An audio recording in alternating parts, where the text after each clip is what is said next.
तो dear student अस्सलाम वालेकुम। जैसा कि आज हमारा जो लेक्चर है वो है अलजेब्रा के बारे में। तो इस लेक्चर में आज हम सीखेंगे इंट्रोडक्शन टू अलजेब्रा। क्या इंट्रोडक्शन टू अलजेब्रा।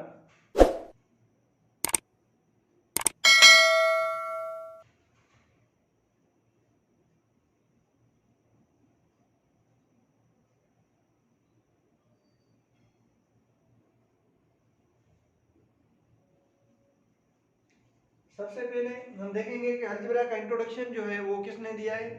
तो अलजेब्रा का सबसे पहले जो इंट्रोडक्शन करवाया है अलजेब्रा का वो करवाया है अल-ख्वारिज़मी ने। मूसा अल-ख्वारिज़मी एक मुस्लिम मैथमेटिशियन था, फिजिक्स था, जिसने अलजेब्रा का इंट्रोडक्शन दिया है। उसने क्या किया, उसने क्यों इस अलजेब्रा का इंट्रोडक्शन दिया, किन बेसिस पे, क्या वजूहात थी जो मूसा अल-ख्वारिज़मी ने अलजेब्रा का इंट्रोडक्शन दिया। जैसा कि जितने भी हमारे ज़िंदगी में प्रॉब्लम क्रिएट हो रहे थे तो उन प्रॉब्लम को सॉल्व करने के लिए हमारे पास ऐसी कोई मैथ्स की ब्रांच नहीं थी, ऐसा कोई न्यूमेरिकल मेथड्स नहीं था जिससे हम अपने ज़िंदगी के प्रॉब्लम सॉल्व करें। तो अल-ख्वारिज़मी के ज़हन में आया कि क्यों ना कोई ऐसी इन्वेंशन करें जिसकी वजह से हमारे प्रॉब्लम हल हो जाए। तो उसने अलजेब्रा का इंट्रोडक्शन करवाया। अलजेब्रा किन चीज़ों पे बेसिस करती है, तो अलजेब्रा जो बेसिस करती है वो करती है वेरिएबल्स पे, लिटरल्स पे, कांस्टेंट पे, कोफिशिएंट्स पे। उसके आगे जाके बहुत सारी चीज़ें आ जाती हैं उसमें अलजेब्रा में, जिन पे ये अलजेब्रा हमारी बहस करेगी। ठीक है, तो हम पहले पहले अलजेब्रा का जो हमने सुना कि भाई अलजेब्रा का जो इंट्रोडक्शन करवाया है वो मूसा अल-ख्वारिज़मी ने करवाया है। हमारे बच्चे जितने भी हैं वो जैसे ही अलजेब्रा का नाम सुनते हैं तो वो घबरा जाते हैं कि बोलते हैं भाई ये अलजेब्रा पता नहीं क्या है, बड़ी मुश्किल चीज़ है, मुश्किल मैथमेटिक्स है। और अलजेब्रा का वर्ड सुनते ही बच्चों के जहनों में ये फिजा कायम हो जाती है कि भाई ये अलजेब्रा तो ये तो जिन्नों की लैंग्वेज है, ये तो भूतों की लैंग्वेज है, हमें तो समझ में नहीं आएगी। भाई ऐसी बात कोई नहीं है। आप थोड़ी कोशिश करें, थोड़ी दिक्कत महसूस करेंगे तो आपको कुछ ना कुछ समझ में आ जाएगा। लेकिन मैं समझता हूँ कि भाई अलजेब्रा जो है वो सभी ब्रांचों के से सबसे अहम तरीन और सबसे इजीएस्ट अगर कोई मैथ्स की ब्रांच है तो वो अलजेब्रा है। ठीक है, तो हम आज डिस्कस करते हैं कि वेरिएबल क्या होता है। ठीक है, क्या वेरिएबल। ओके, तो वेरिएबल जैसे ही वर्ड वेरिएबल मैंने लिखा है तो वर्ड वेरिएबल बोलने से ही हमें कुछ समझ में आ रहा है कि वेरिएबल इसका मतलब ये है कि जो चीज़ चेंज होती रहे, मतलब जिस चीज़ में वेरिएशन होती रहे तो ये फिक्स नहीं होती। ये इसको किसी लैंग्वेज में, किसी टर्मिनोलॉजी में फ्लेक्सिबल भी कहते हैं। तो अगर वही फ्लेक्सिबल आपके जहन में है तो आप इसको भी आप समझ सकते हैं कि भाई वेरिएबल भी उसी चीज़ का नाम है जो मुसलसल चेंज होती रहे, जो चीज़ जो वेरीज होती रहे। ठीक है, तो वेरिएबल्स का हमें यूं मतलब समझ में आया कि भाई जो चीज़ चेंज होती रहे, जो चीज़ कांस्टेंट ना हो, फ्लेक्सिबल हो, तो वो चीज़ कहलाती है वेरिएबल। तो हमारे पास जितने जो अल्फ़ाबेटिक लेटर हैं, जो हम कहेंगे भाई असेंबल, मैं लिखूं assemble which carries different values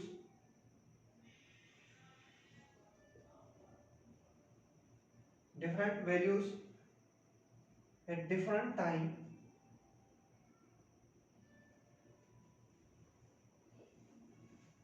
is called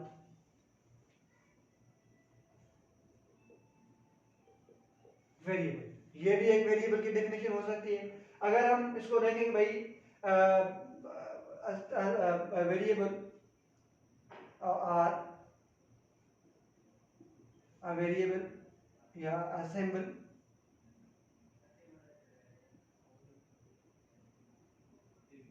having not constant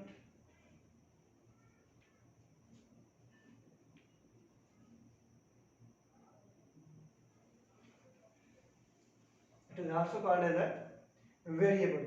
अब जो हम अलजेब्रा में जो सिंबल्स यूज करते हैं एज अ वेरिएबल, तो हम वो यूज करते हैं x, y और z एक्स्ट्रा। ठीक है, उसके साथ साथ हम ए बी सी भी वेरिएबल के तौर पे इस्तेमाल कर सकते हैं। अब यहाँ पे हमने ए बी सी को जो जितने भी बाकी जो लेटर्स हैं, अब उनको हमने डिस्ट्रीब्यूट कर दिया है कि भाई वो आर्बिट्री कांस्टेंट में आते हैं, वो लिटरल्स में आते हैं, तो इसलिए मैंने यहाँ पे लिखा है सिर्फ और सिर्फ एक्स वाई जेड। लेकिन जितने भी सिंबल्स हैं, जितने भी लेटर्स हैं, अल्फाबेटिक लेटर्स हैं, वो वेरिएबल के तौर पे इस्तेमाल हो सकते हैं। ठीक है, उसके बाद होता है कोएफिशिएंट। क्या? कोएफिशिएंट। तो कोएफिशिएंट क्या चीज होती है? तो कोएफिशिएंट को समझने के लिए कि हम क्या करेंगे भाई, कोएफिशिएंट जो चीज किसी चीज में इजाफा कर दे। अगर हमारे पास कोई चीज है तो वो तो फिक्स हो गई, वो तो वेरिएबल है। ठीक है, अगर उसी में कोई एक्स्ट्रा चीज आ जाए, उसके पावर्स को बढ़ा दे, जैसे कि हमारे पास कोई लैपटॉप है, उसमें लगी हुई है रैम, लगी हुई है 2 GB की। ठीक है, अगर हम उसमें 4 GB की रैम लगा लें, या मोबाइल फ़ोन है, अगर हमारे पास वो मोबाइल हैंग हो रही है, तो उसमें अगर वो 2 GB की रैम है, उसमें अगर हम उसमें 4 GB या 6 GB की रैम लगा लेंगे, तो क्या होगा कि वो उसकी जो स्पीड है वो बढ़ जाएगी। मीन्स एफिशिएंसी, जो उसकी वर्कआउट की जो एफिशिएंसी है वो बढ़ जाएगी। तो यहाँ पे कोएफिशिएंट भी उसी तरह की मीनिंग में यूज होता है कि भाई वेरिएबल्स के अगर एफिशिएंसी को हमें बढ़ाना है तो वो कहलाएगा कोएफिशिएंट। ठीक है, तो हम यहाँ पे लिखेंगे when a constant number is multiplied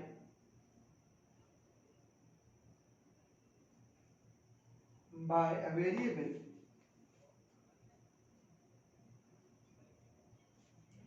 is called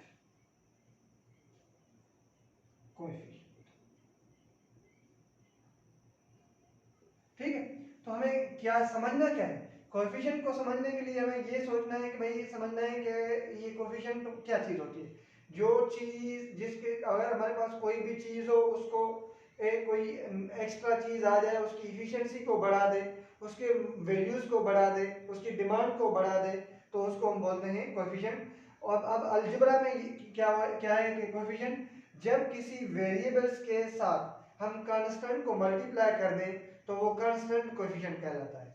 अगर मैं यहाँ पे लिखूं -2x और -xy, अगर लिखूं 5xyz, तो कोएफिशिएंट क्या है? अब यहाँ पे ये जो -2 है, अब यहाँ पे मैंने 1 नहीं लिखा, 1 हम अंडरस्टैंड करते हैं, ये जो -1 है और ये जो 5 है, ये है coefficient.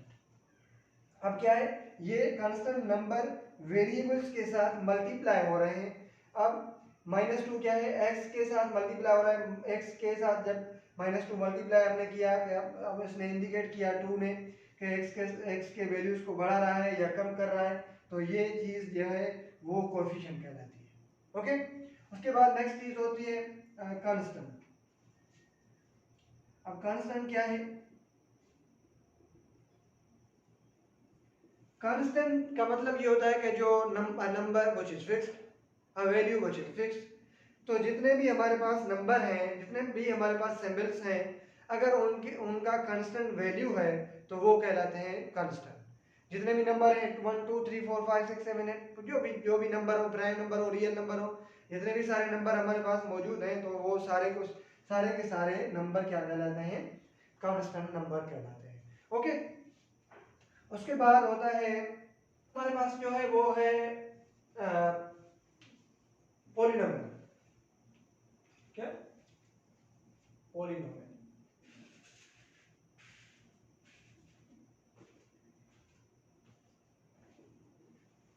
Polynomial, poly means many, nomials means term. Any algebraic expression having terms, it is called as a polynomial. तो polynomial के टाइप होते हैं, एक होता है मोनोमियल, दूसरा होता है बाइनोमियल, तीसरा होता है ट्राइनोमियल, और उसके बाद क्या होता है मल्टीनोमियल।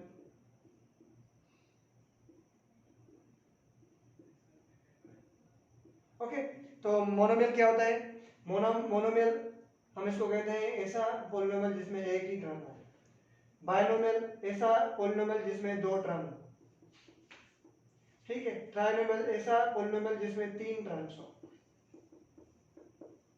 मल्टीनोमियल का मतलब ये होता है कि जिसमें बहुत सारे टर्म्स हो, मीन्स तीन टर्म से ज्यादा हो, x plus y plus z plus two हमने लिखा है।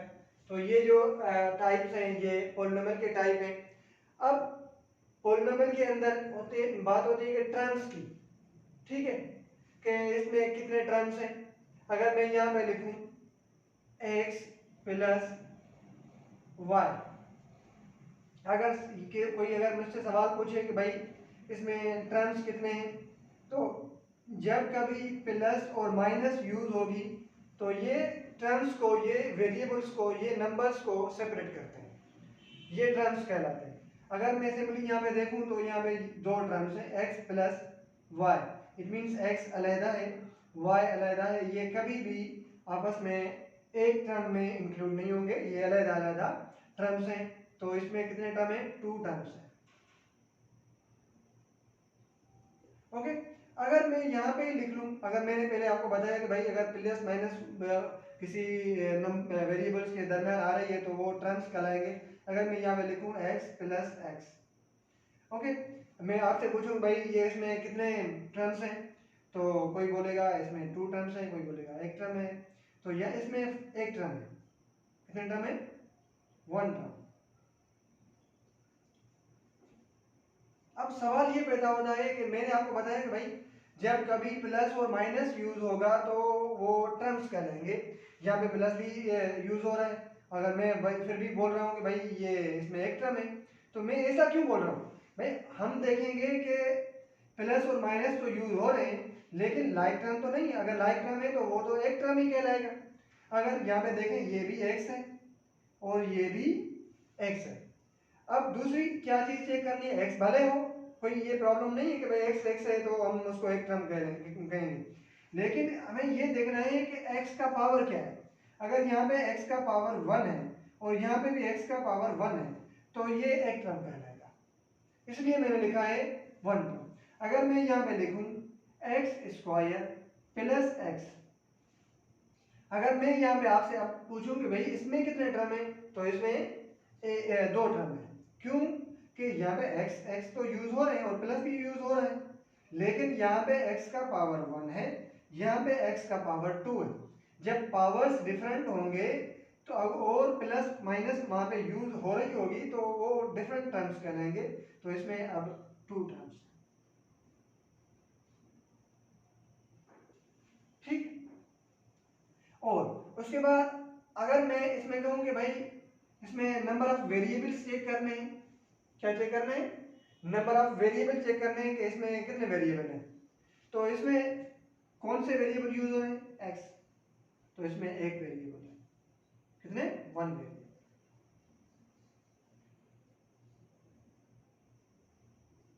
ओके, अगर मैं यहां पे लिखूं 2xyz plus 3yz minus 5x, अब मैं यहाँ पे सवाल कर रहा हूं कि भाई यहाँ पे कितने वेरिएबल यूज हो रहे हैं।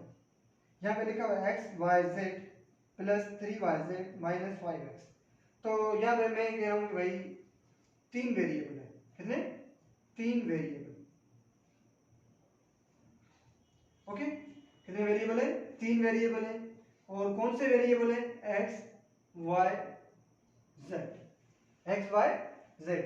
अब वाई जेड और एक्स मतलब एक्स वाई जेड रिपीट हो रहे हैं, हम उसकी उनकी रिपीटेशन को नहीं देखेंगे, हम सिंपली देखेंगे कि कितने वेरिएबल कितने लेटर्स इस एक्सप्रेशन में यूज हुए हैं। तो इसमें ओनली 3 वेरिएबल यूज हुए हैं, एक्स वाई और जेड। यहाँ पे भी वाई जेड और एक्स है, तो हमने 3 वेरिएबल इस वजह से लिखा है। अब दूसरा सवाल कि इसमें टर्म्स कितने हैं। यहाँ पे 2xyz plus 3yz plus 5x। अब इसमें देखें कि कोई भी लाइक टर्म नहीं है।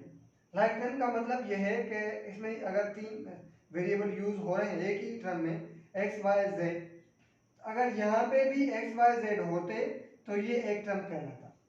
ठीक है, अब यहाँ पे x y z यूज हुए हैं और यहाँ पे y z और यहाँ पे x single term single variable use हुआ है, तो ये कभी भी आपस में ऐड नहीं होंगे। जब ऐड नहीं होंगे तो ये डिफरेंट टर्म्स कहलाएंगे, इसलिए हम इसको बोल देंगे इसमें कितने टर्म्स हैं, 3 टर्म्स हैं। ओके, इस चीज को आपको ज़हन में रखना है कि भाई टर्म्स कैसे हम देखते हैं और नंबर ऑफ वेरिएबल हम उसमें कैसे देखते हैं और वेरिएबल हम कैसे मालूम करते हैं कितने वेरिएबल हैं, कौन से वेरिएबल हैं, उसमें टर्म्स कितने हैं। अब यहाँ पे मैं लिखूँ 2x प्लस 3y, अगर मैं यहाँ से आपसे पूछूँ कि भाई इसमें कितने टर्म्स हैं, तो इसमें 2 टर्म्स। ओके, इसमें कितने टर्म्स हैं, 2 टर्म्स हैं, और इसमें कितने वेरिएबल हैं, 2 वेरिएबल हैं। कौन से वेरिएबल हैं, x और y। क्या ये लाइक टर्म है, जी नहीं, ये अनलाइक टर्म है।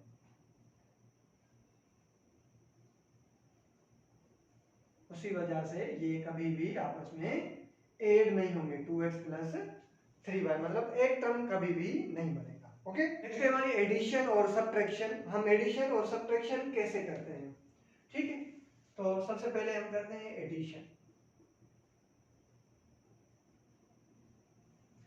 तो एडिशन को समझने के लिए कोई खास बात नहीं है, लेकिन जैसे ही आप अर्थमेटिक में सम करते हैं 2 + 2 + 3 या जितने भी मतलब वैल्यूज सम करते हैं और सब्ट्रैक्ट करते हैं, इसी तरह की अलजेब्रा में भी एडिशन और सब्ट्रैक्शन होती है।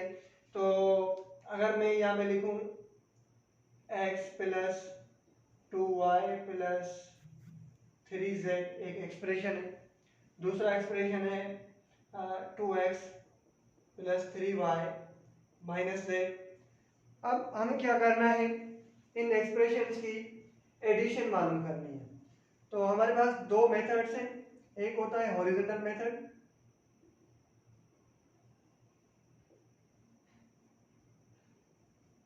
दूसरा होता है वर्टिकल मेथड।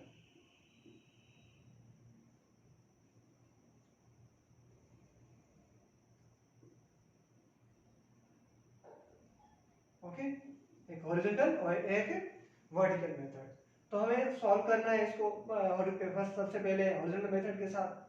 तो हम इसको कैसे करेंगे, फर्स्ट एक्सप्रेशन लिखेंगे x + 2y + 3z।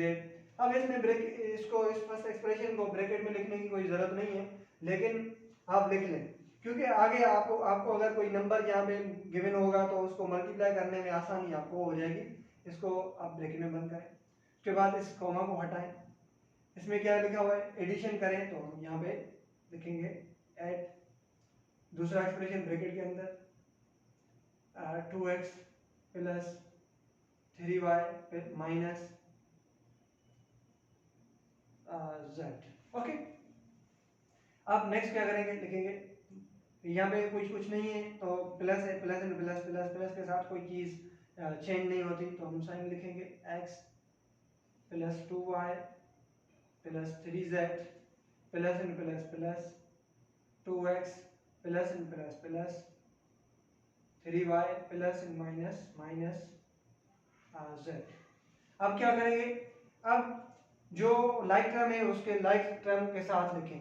अब यहाँ पे x है, x का पावर 1 है, यहाँ पे x है, x का पावर 1 है, तो ये दोनों जो है वो लाइक टर्म है। लिखेंगे हम x + 2x, दूसरा 2y + 3z 3y + 3z - z। अब x + 2x, अब इसके आगे कुछ नहीं है, इसका मतलब ये है कि 1 तो है ना, x है तो 1 है, 1 + 2 3, 3x, 2 + 3 5 y, 3 - 1, अब यहाँ पे 1 नहीं है, देखिए 1 कंसीडर करेंगे z के आगे, 3 प्लस के 1 माइनस का, 3 से 1 जाएगा तो 2 बचेगा, प्लस के 2z। ये हो गया आपका हॉरिजॉन्टल मेथड। अगर हम इसको वर्टिकल मेथड के साथ सॉल्व करें तो फिर कैसे करेंगे, हम लिखेंगे पहला एक्सप्रेशन x + 2y + 3z, अब दूसरा एक्सप्रेशन 2x। अब दूसरे एक्सप्रेशन में अगर टर्म्स आगे पीछे हैं तो उनको भी हम लाइक टर्म के नीचे ही लिखेंगे। x के साथ x का टर्म आएगा, y के साथ y का टर्म, z के साथ z का टर्म। तो 2x + 3y - z, अब इनको प्लस करें, इसके साथ कुछ नहीं है, इसका मतलब ये कि 1 है, 1 और 2 3 हो जाएंगे, प्लस 2 और 3 5, 3 में से 1 जाएगा तो 2 बचेंगे, 2 दैट। ये आपका क्या मेथड, कौन सा मेथड है, वर्टिकल मेथड, या कौन सा मेथड है, हॉरिजॉन्टल मेथड। दोनों का आंसर सेम है। तो ये आपकी हो गई एडिशन। अगर यही क्वेश्चन हो कि भाई सब्ट्रैक्ट करें, क्या करें, सब्ट्रैक्ट, और लिखा हुआ है x + 2y + 3z from 2x + 3y - z। तो अब इसको कैसे करें, करना क्या है, सब्ट्रैक्शन करनी है। तो हम उसको सब्ट्रैक्शन को कैसे सिंपलीफाई करेंगे, सब्ट्रैक्शन पहले सबसे पहले क्या करेंगे, क्वेश्चन पढ़ेंगे, क्वेश्चन को समझें, अंडरस्टैंड करेंगे। Subtract x + 2y + 3z from 2x + 3y - z। अब फ्रॉम का मतलब हमने पढ़ा हुआ है कि भाई में से, किस में से, 2x + 3y - z में से इस वैल्यू को माइनस करना है। इसमें भी दोनों मेथड यूज होंगे, वर्टिकल मेथड भी यूज होगा और हॉरिजॉन्टल मेथड भी यूज होगा। सबसे पहले इसको हम करते हैं हॉरिजॉन्टल मेथड के साथ। तो हम पहले सेकंड एक्सप्रेशन लिखेंगे, फर्स्ट 2x + 3y - z, इसको ब्रैकेट में बंद करते हैं, क्या पुट करेंगे, सब्ट्रैक्ट माइनस, कौन सा एक्सप्रेशन है, ये है x + 2y + 3z। ओके, तो ये तो टर्म सेम ही होंगे, यहाँ पे प्लस है, plus plus plus, so 2x + 3y - z, minus in plus minus x, minus in plus minus 2y, minus in plus minus 3z। अब इसमें भी वही फार्मूला अप्लाई करेंगे, लाइक टर्म के साथ लिखेंगे, 2x - x + 3y - 2y - z - 3z। अब 2 में से 1 जाएगा तो एक बचेगा, एक हम लिखेंगे नहीं, हम x लिखेंगे ओनली। 3 में से 2 जाएंगे तो 1 बचेगा, 1 मींस y। अब यहाँ पे है माइनस के 1 और माइनस के 3, तो माइनस के वैल्यूज तो हैं लेकिन ये ऐड होंगे, रहेंगे माइनस में, ये हो जाएंगे -4z। ये कौन सा हो, ओके। अगर हम इसको वर्टिकल मेथड के साथ करें तो फिर कैसे करेंगे, वर्टिकल मेथड के साथ हम फिर भी वो पहले सेकंड एक्सप्रेशन लिखेंगे, 2x + 3y - z, और अब दूसरा एक्सप्रेशन x + 2y + 3z। अब सब्ट्रैक्ट हमने करना है तो हम यहाँ पे प्लस है, कुछ नहीं है तो प्लस है, प्लस की हम साइन चेंज करेंगे माइनस में, ये प्लस है तो हम माइनस पुट करेंगे, प्लस है तो यहाँ पे हम माइनस पुट करेंगे, ठीक है। तो अब ये साइन कंसीडर होगी, ये नहीं होगी, तो 2 में से 1 जाएगा तो 1 मींस x, 3 में से 2 जाएंगे तो 1 मींस y, -1 और माइनस के 3 तो माइनस के 4z। अब देखें दोनों आंसर सेम है, ये हो गई आपकी एडिशन और सब्ट्रैक्शन।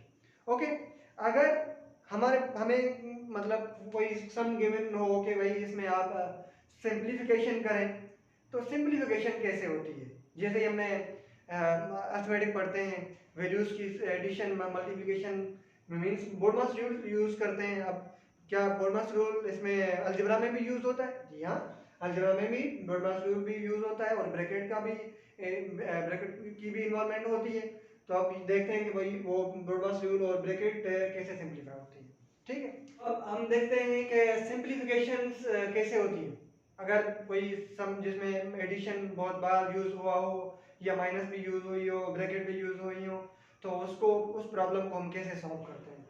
तो अगर हमारे पास सम एक गिवन है कि x plus x plus x plus y plus y plus 2x, तो हम इसको कैसे सिंप्लीफाई करें। ठीक है, तो हमने पढ़ा हुआ है कि भाई सबसे पहले अगर ये ब्रैकेट यूज हो रही हो तो सबसे पहले हम इस ब्रैकेट को सिंप्लीफाई करते हैं, सेकंड पे इसको, थर्ड पे। ओके, तो हम इसको सॉल्व करते हैं। सबसे पहले हम कैसे सिंप्लीफाई करेंगे इसको, सॉल्यूशन लिखे इसको सेम लिख लें, x plus y plus 2x। अब आगे x प्लस x 2x, इसको छोड़ दें फिलहाल, x प्लस अब यहाँ पे लाइक टर्म कौन से हैं, एक x ये और ये 2x और ये y, तो x में 2 ऐड करेंगे ये हो जाएंगे 3x प्लस ये हो जाएंगे 2y।